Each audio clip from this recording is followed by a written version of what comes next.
नमस्कार विद्यार्थियों। Digi lessons from the house of Navankur में आप सभी का स्वागत है। आज हम क्लास 8 सब्जेक्ट मैथ पार्ट 14 गुणनखंड और प्रश्नावली 14.3 तो स्टार्ट करते हैं। प्रश्न नंबर 1 हल करना है इनको। तो प्रश्न नंबर 1 में 5 सवाल दिए गए हैं। 28 x to the power 4 divided by 56 x. तो 28 x की घात 4 में 56 x का भाग लगाना है। तो इस प्रश्नावली में केवल भाग ज्ञात करना है। तो चलिए देखते हैं पहले सवाल का हल किस प्रकार से होगा। 28 x की घात 4 डिवाइड बाई 56 x। तो इसको हम गुणनखंड के रूप में तोड़ लेंगे। 28 x की घात 4 को हमने गुणनखंड के रूप में तोड़ा। तो भाग देना है, तो जिस संख्या से भाग दे रहे हैं उसको हम नीचे ले सकते हैं, मतलब कि बटे के रूप में।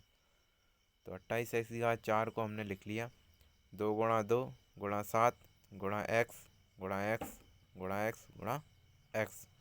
और 56 x को लिख लिया 2 गुणा 2 गुणा 2 गुणा 7 गुणा एक्स। अब हम देखते हैं कि कुछ गुणनखंड एक दूसरे से कट रहे होंगे। जैसे 7 कट जाएगा, 2 कट जाएगा, 2 बार है वो कट जाएगा, और एक्स से कैंसिल हो जाएगा। तो इस प्रकार से समान जो फैक्टर हैं वो एक दूसरे से कैंसिल आउट हो जाएंगे। तो क्या बचेगा, एक्स गुणा एक्स बटे में 2। तो हल करेंगे तो x की घात 3/2। इस प्रकार से पहले सवाल का हल क्या होगा, x की घात 3/2। चलिए अब अगला सवाल देखते हैं। -36 y की घात 3 डिवाइड बाय 9 y²। तो -36 y की घात 3 को गुणनखंडों के रूप में लिख लिया। तो -2 गुणा 2 गुणा 3 गुणा 3 गुणा बाय गुणा बाय गुणा बाय। और 9y² को लिख लिया 3 गुणा 3 गुणा बाय। अब हम देखते हैं कि बाय 2 बार है नीचे, तो ऊपर 2 बाय से कैंसिल हो जाएगा।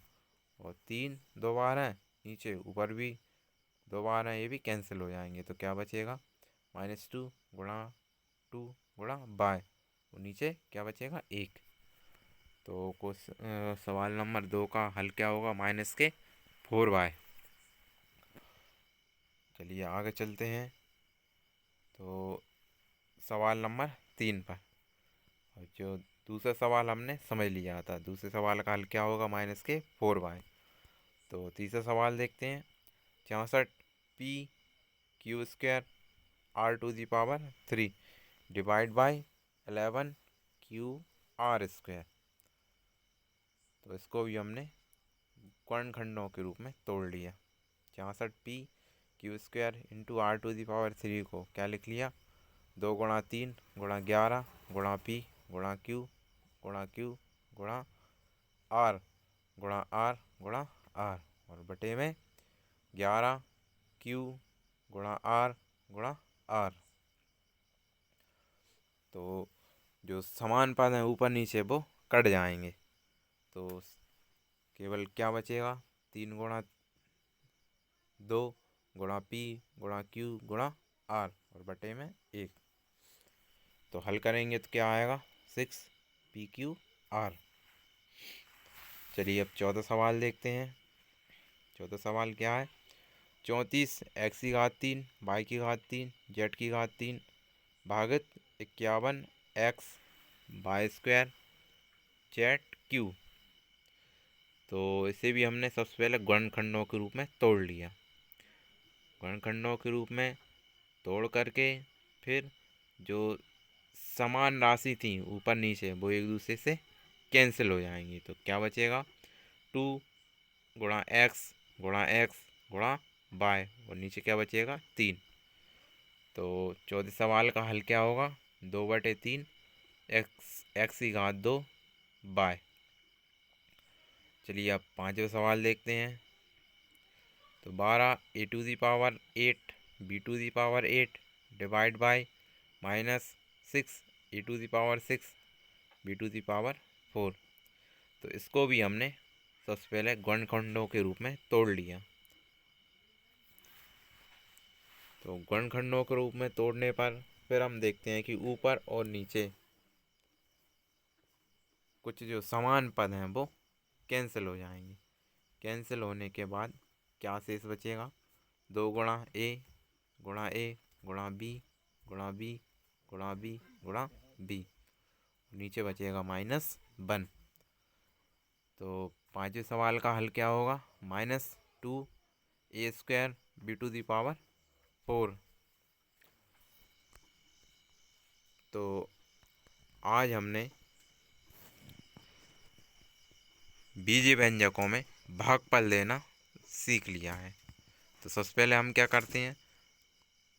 गुणनखंडों के रूप में तोड़ते हैं। जितने भी आपको पद दिए गए हैं उन सभी पदों को गुणनखंडों के रूप में तोड़ते हैं, और जो समान राशि होती हैं वो ऊपर नीचे एक दूसरे से कट जाती हैं, और बाकी जो बचता है उसको हल कर लिया जाता है। तो इस प्रकार से आज की वीडियो में हमने भाग देना सीख लिया। तो आज की वीडियो में इतना ही। अगली क्लास में एक बार फिर मिलेंगे। जब तक के लिए नमस्कार।